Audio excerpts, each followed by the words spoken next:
Benny hated being called Bugsy. He hated it with a passion. Just because it was a label that Fire got out of that label, Benny kept it because he was very flamboyant and such a ladies' man and a killer, and they kept calling him Bugsy. A face that once drove millions of fans into a frenzy, placed side by side with Johnny Depp, becoming the ultimate bad boy icon of the 1980s. And then, that light vanished as if it had never existed. Richard Grieco, the star once expected to change Hollywood, chose a path riddled with dark twists and turns. Fame crumbled, his career collapsed, addiction took over, and his appearances became so gaunt that no one could recognize the young man who had once been a teenage idol. What really happened? Was he a victim drained and discarded by Hollywood, or an artist who destroyed himself in the intoxication of fame? This is not a beautiful story. This is a tragedy called Richard Grieco. Richard John Grieco Jr. was born on March 23, 1965, in Watertown, New York, into a family of Italian and Irish descent. His childhood unfolded in Dexter, a quiet small town where dusty country roads and endless winter afternoons seemed worlds away from any Hollywood dream. His family was not well off. His father, Richard Grieco Sr., and his mother, Carolyn, raised 4 children with discipline and simplicity, hoping they would choose stable jobs and stay far from frivolous fantasies. But from an early age, Richard Grieco stood out. He carried a natural magnetism, striking looks, a confident demeanor, and a restless spirit. At General Brown High School, he quickly became a football star. Playing both quarterback and defensive back, he impressed with his raw strength, fearless drive, and natural leadership. Coaches believed he had a straight path to a professional career in football, a dream that seemed entirely within reach. Yet Grieco's world was not only defined by the field.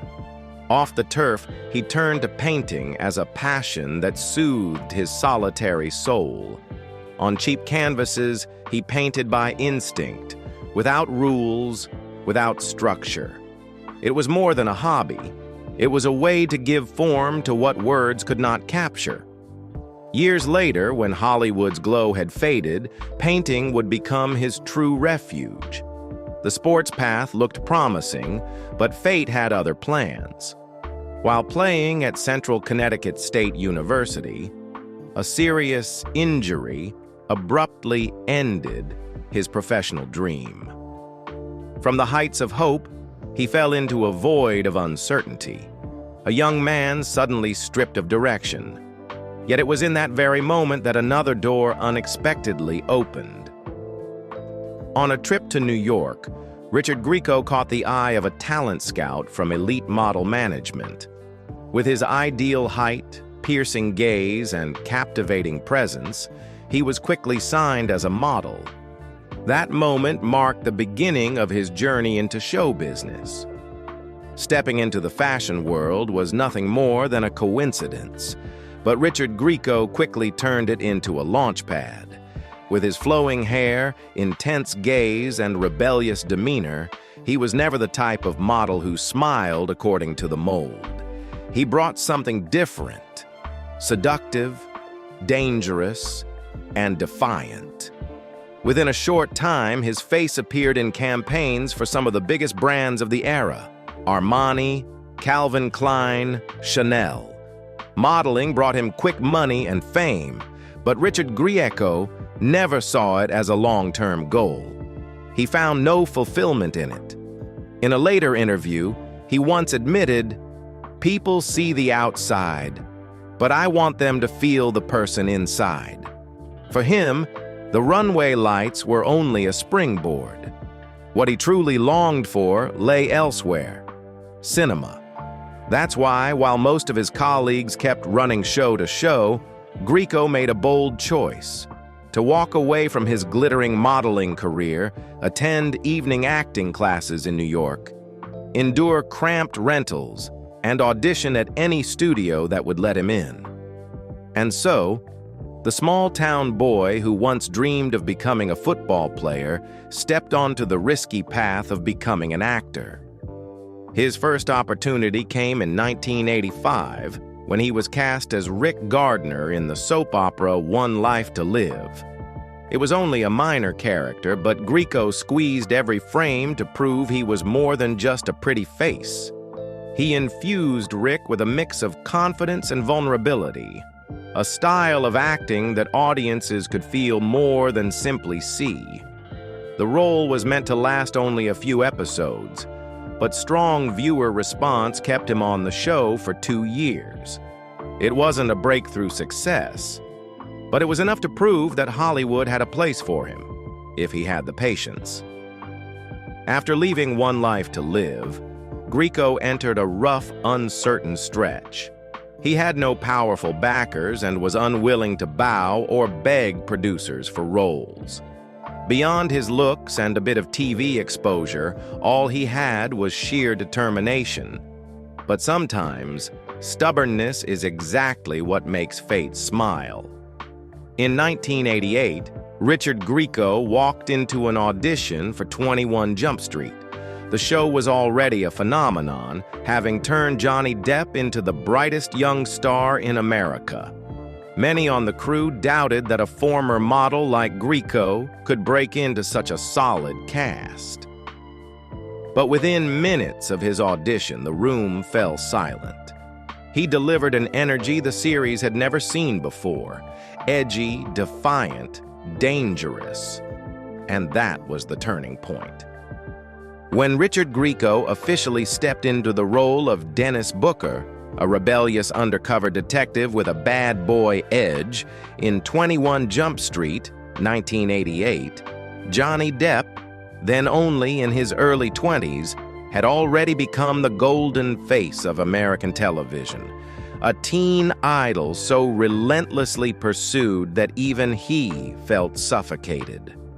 Grieco entered that landscape, not as background, but as collision. Dennis Booker was nothing like the character audiences had grown accustomed to in Depp's Tom Hansen. Hansen was the young, idealistic cop who fought for justice. Booker was the opposite: long flowing hair, leather jacket, a swagger that screamed defiance, and eyes that seemed to challenge the entire world. He acted on instinct, often disobeying orders, and at times didn't even believe in the very law he served. That contrast instantly ignited an unspoken rivalry. On screen, Hansen and Booker were polar opposites.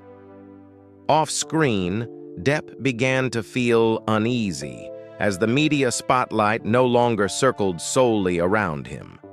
Grieco, who had only stepped off the runway a few years earlier, was suddenly being mentioned in the same breath.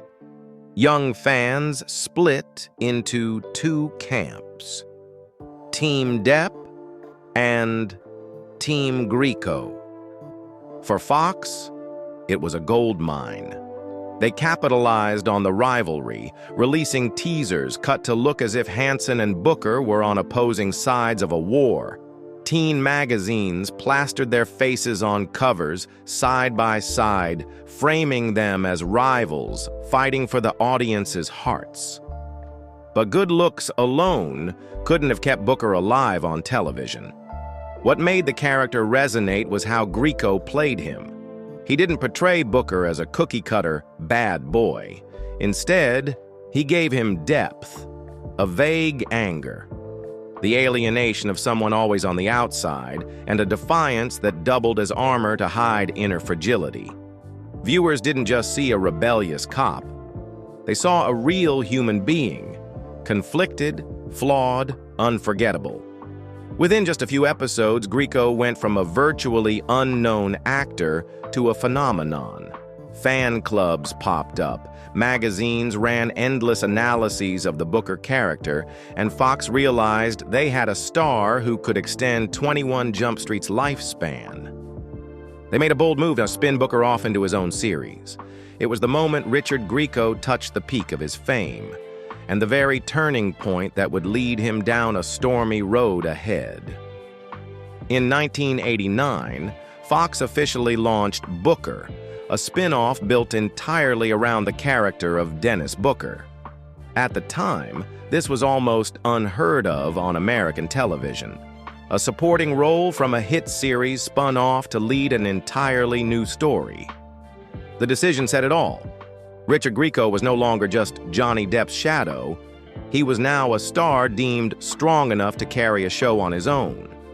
In Booker, the character left the police force and became a private investigator for a large corporation. No longer confined to the high school cop framework of 21 Jump Street, the series carried a modern noir tone, darker, grittier, and more willing to confront the contradictions between law and justice. Booker remained the same defiant figure. Leather jacket, motorcycle, a life straddling the line between order and chaos. But beneath the rebellious shell, audiences began to see more clearly the loneliness of a man living outside the safety of convention. The first episodes were met with enthusiasm, ratings held steady, and Booker's fans from 21 Jump Street followed in droves. Fox promoted the show heavily, positioning Grieco as the fresh face of the coming 1990s. Magazines crowned him TV's #1, one bad boy, a new masculine icon bold enough to rival even the screen legends of the era. But behind the glitter was a cold reality. Booker didn't fail because of audiences. It failed because of business. Stephen J. Cannell, the producer behind both 21 Jump Street and Booker, clashed bitterly with Fox over international distribution rights. Cannell refused to surrender control, while Fox refused to forfeit millions in revenue. The result, after just one season, Booker was canceled. Not because of poor ratings, not because the character lost appeal, simply because it was a commercial war in which Grieco had no voice. For a young actor riding high, it was a devastating blow. One day, he was the rising star with his own series. The next, everything was gone. In later interviews, Grieco admitted he hadn't known anything until it was too late. "I never had a chance to save the show. The decision was already made, and I only found out through a phone call." It was the first bitter lesson of his career. In Hollywood, talent and audience love sometimes mean nothing if you're just another pawn on the bargaining table. And for Grieco, this fall didn't just take away a show. It marked the beginning of a long, uncertain stretch where light and shadow would keep trading places in his life. After the shock of Booker's cancellation, Richard Grieco refused to sit still. He knew Hollywood was ruthless. Disappear for a year, and someone else would take your place. So he pivoted immediately to film, hoping the big screen would prove he was more than just a fleeting television phenomenon. The opportunity came in 1991 with If Looks Could Kill. Marketed as a teenage James Bond, the film was a glossy action comedy built as a star vehicle. Grieco played Michael Corbin, a high school student mistaken for an international spy and thrown into a whirlwind of dangerous missions. The film had all the crowd-pleasing ingredients: car chases, high-tech gadgets, beautiful women, and Grieco's striking presence at the center of every shot. On paper, it should have been a breakthrough, transforming Grieco from TV idol to A-list movie star. In reality, it fell flat. At the box office, the numbers were dismal. Critics were dismissive. Some viewers found it lighthearted fun, but most dismissed it as derivative fluff with a weak script. Worse, audiences still saw Grieco as Dennis Booker, the rebellious TV cop, not Hollywood's next action hero. It was his first major heartbreak, a heavily promoted film backed by expectation that failed to launch a new era. Instead of elevating him to stardom, it cemented the label of TV bad boy. But Grieco didn't give up. Just months later, he returned with a far more ambitious project, Mobsters. Marketed as a youthful spin on The Godfather or Goodfellas, the film assembled a rising star cast: Christian Slater, Patrick Dempsey, Costas Mandylor, and Grieco as the infamous Bugsy Siegel, a gangster equal parts charm and brutality. This role was a true test. Bugsy Siegel demanded more than good looks. It required a balance of allure and lethal madness. Grieco delivered a surprisingly convincing performance, portraying Siegel as both dashing and volatile, a man always on the edge of eruption. While critics derided the film as amateurish compared to mafia classics, many noted Grieco as one of its standouts. Still, Mobsters couldn't save him. It underperformed at the box office and quickly vanished amid the flood of stronger crime films that defined early 90s Hollywood. For Grieco, it was the second time in a single year that his cinematic dream collapsed just short of the finish line. Two setbacks in quick succession cost him his greatest asset: time. In Hollywood, a young star has only a few seasons to prove himself. And when Grieco failed to break into the A-list after If Looks Could Kill and Mobsters, the industry began to turn its back. The same name that once split audiences into Team Depp and Team Grieco now faced the grim prospect of becoming just another forgotten replacement. When cinema failed to open the doors he had hoped for, Richard Grieco searched for another way forward. Painting had been his childhood passion, but in the 1990s, music was the promised land for Hollywood stars eager to reinvent themselves. With his striking looks and rock star aura, Grieco believed he could step onto the stage just as he had once conquered television. In 1994, he formed the Dunmeyer Band and signed with Edel Record Company in Germany. A year later, the album Waiting for the Sky to Fall was released. Grieco didn't choose easy-listening pop or sentimental ballads. He dove straight into rock, gritty, rebellious, and perfectly in line with the bad boy persona audiences had long attached to him. But once again, boldness didn't translate into success. The album barely made a ripple, with no single strong enough to break into the charts. Music critics were dismissive. They saw more of an actor dabbling than a true musician. Loyal fans bought records and showed up at a few small European gigs, but the momentum was never enough to turn Grieco into a music star. A decade later, he tried again with the group Wasteland Park. But history repeated itself. Without a major label, without a standout track, without a stage big enough to hold an audience, the effort faded quickly. As music became dominated by MTV and glamorous young faces tied to flashy videos, Grieco seemed increasingly out of place. He didn't give up out of laziness, but out of recognition. To Hollywood, he would always be Dennis Booker. To the audience, he would always be the television bad boy. On a concert stage, he was simply miscast.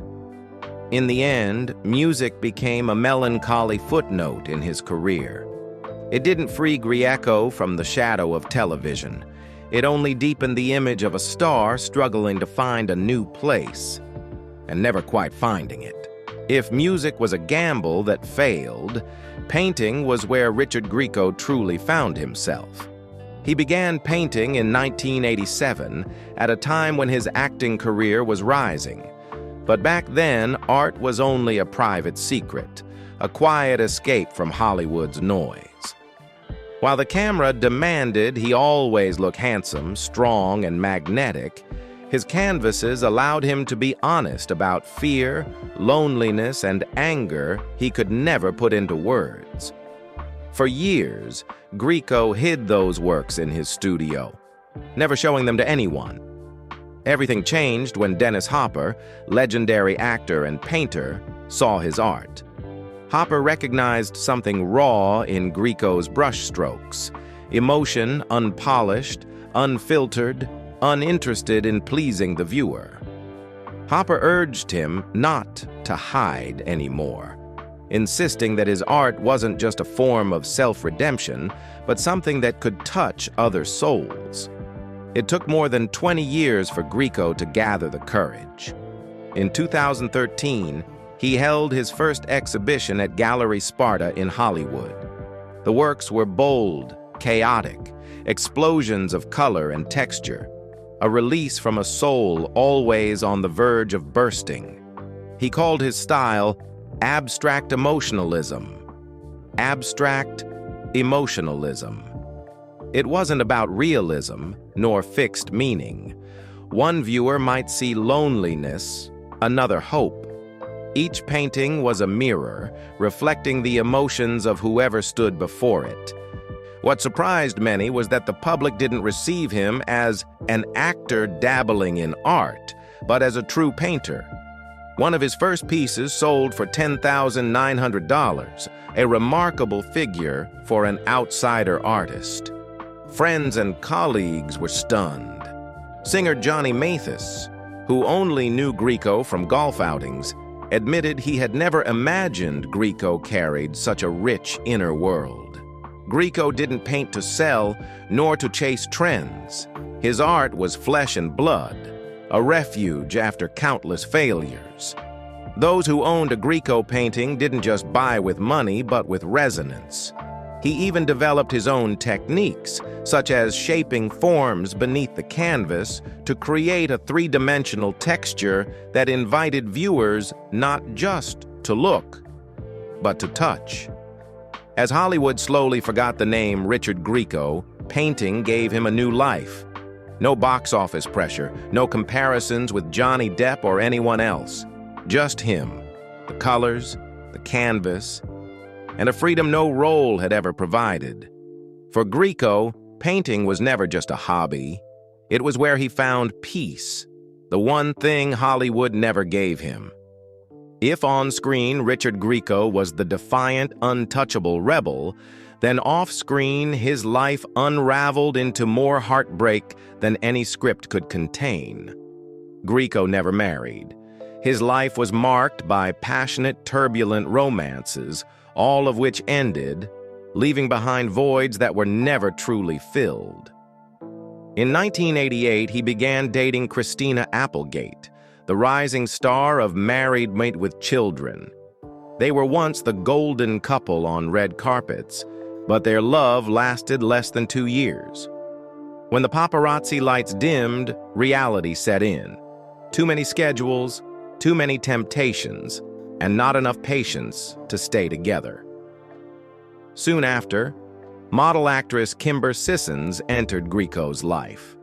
It was his longest and most turbulent relationship. They broke up and reconciled repeatedly over nearly a decade. Even when Kimber briefly married and divorced someone else, they always found their way back, until finally, they had to face the harsh truth. Love wasn't enough to keep them bound. During those years, Grieco had other fleeting relationships. Katie Wagner, daughter of actor Robert Wagner, was once his date on the red carpet circuit. Then came French actress Adeline Blondiot, with whom he traveled across France and even met her family, seemingly a final stop. But long distance quickly strangled the romance. From 1993 to 1994, Grieco was involved with Star Trek, Deep Space Nine star Terry Farrell. Farrell longed for stability, but Grieco wasn't ready for marriage. Jealousy, doubts, and distance from filming schedules drove them apart. True to his pattern, Grieco walked away. His most fiery romance came with Baywatch beauty Yasmin Bleeth. They dated in 1996, broke up, then reunited in 1998, even becoming engaged. But both were caught in spirals of self-destruction. Yasmin with drugs, Grieco with alcohol. They loved passionately but fought ferociously until by 2000 the relationship had collapsed for good. Amid all the turbulence, an unexpected twist emerged. In 1999, Kimber Sissons gave birth to Dylan Justice Sissons, the result of her tangled relationship with Grieco. At first, he wasn't certain of paternity, but DNA testing confirmed it. Grieco provided financial support, though at times he was sued by Kimber for delayed payments. To make amends, he sold his house, paid debts, and once filled a Christmas with gifts for Dylan. Yet even with responsibility, Grieco never truly built a stable family life. Rumors swirled, tabloids pounced, alcohol, parties, disheveled public appearances that shocked fans. The once magnetic bad boy had become the image of a man adrift, weary, and depleted. No more major films, no ad campaigns, just small roles and fleeting appearances at Comic-Con, signing posters and taking photos for cash. And yet, within the shadows, there remained a sliver of light: painting. Through it, Grieco maintained some financial stability, alongside royalties from his past screen work. His net worth was estimated around $4 million, comfortable, but a faint shadow when compared to the fortunes of his contemporaries. The real-life Richard Grieco never found the happy ending written for television. Failed relationships, a broken career, and a once golden image replaced by weary paparazzi shots. And in that loneliness, the tragedy became clear. A star who once had everything, but managed to hold on to nothing. Richard Grieco may not have held on to fame for long, but what he left behind remains etched in the memory of an entire generation. Dennis Booker in 21 Jump Street was never just a supporting character. He was a phenomenon. In a late 80s television landscape saturated with handsome, virtuous, idealistic cops, Booker hit like a fist through convention. He was defiant, rebellious, conflicted, and therefore real. That bad boy archetype became a cultural symbol of its time, paving the way for countless future rebel figures on TV, from rule-breaking cops to the modern anti-heroes that dominate screens today. Fox granting Grieco his own spin-off, Booker, was proof of that magnetic pull. Even if it lasted only one season, it showed that audiences were willing to follow a rough-edged, imperfect character. Hollywood, long addicted to polished heroes, was forced to acknowledge there was a large market for outsiders. On the big screen, even though If Looks Could Kill and Mobsters were not triumphant, they still became distinctive fragments of early 90s pop culture. For young audiences back then, Grieco embodied a transition from teen television to action cinema, from fashion icon to rebellious figure. Those films, though not praised by critics, lived on in the memories of the VHS generation, kids who rewatched them endlessly just to see a star who didn't fit Hollywood's mold. Beyond film, Grieco left a quieter but perhaps deeper mark: his art. With his abstract emotionalism style, he not only found personal salvation, but also proved that creativity could thrive outside the spotlight. His 2013 exhibition wasn't just the debut of a painter, but a declaration. Richard Grieco would not let Hollywood define him entirely.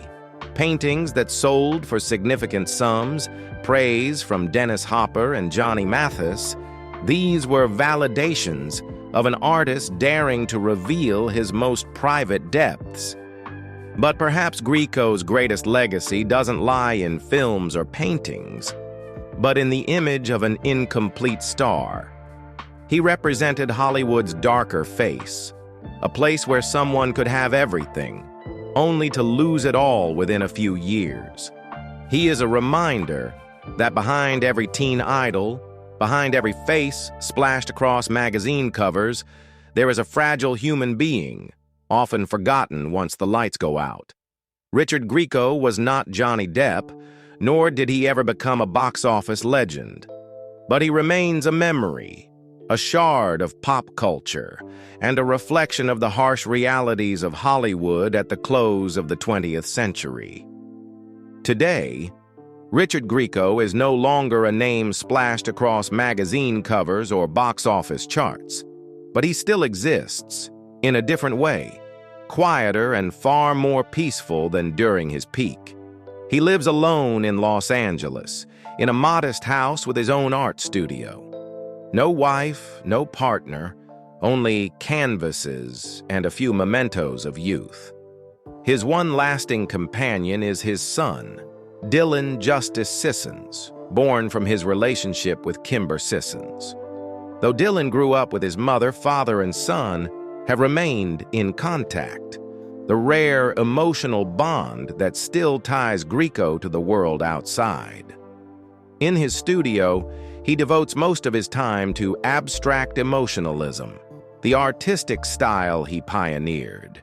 His paintings, filled with explosive colors and raw, unrefined strokes, feel like confessions of an unfinished life. For Grieco, painting is not about selling, but surviving. Yet it is precisely this honesty that has drawn collectors to his work. Some pieces have sold for tens of thousands of dollars, allowing him financial stability without clinging to Hollywood. Beyond art, Grieco occasionally appears at Comic-Con and fan events.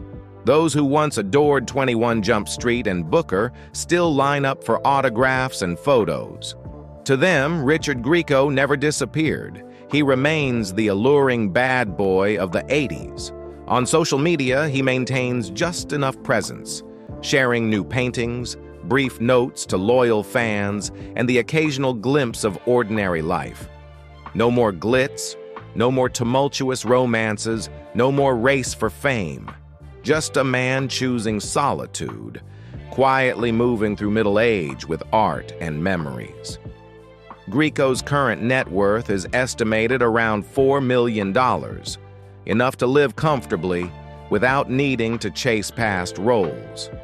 The Richard Grieco of today is no longer Johnny Depp's rival, nor television's bad boy.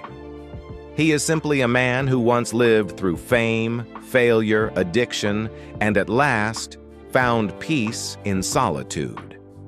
Richard Grieco once had it all. A face that made America swoon, a role that split audiences into Team Depp and Team Grieco, and even his own spin-off series, something few television stars ever achieved. Yet Hollywood eventually turned its back, and Grieco himself spiraled into failure, alcohol, and broken romances. He was once the star expected to change the game, only to become a reminder of how fragile fame can be. And yet, look closer, and Grieco never completely vanished. He found another path, one where the spotlight no longer burned, but his soul felt free. He was no longer the screen's bad boy, no longer Johnny Depp's rival, but simply a man living quietly, alone, with brushes and canvases. Perhaps that was the only way to hold on to his truest self after Hollywood had taken so much. Richard Grieco's story is not a heroic tale, but a tragedy, a warning about the cost of fame. At the same time, it proves that failure is not always the end. Some people find light within the very darkness they fall into. So what do you think? Did Richard Grieco lose everything, or did he, in the end, discover the most precious thing of all, freedom, the right to live as himself? Share your thoughts in the comments below, and don't forget to hit like and subscribe to keep exploring the real stories behind Hollywood's glittering lights.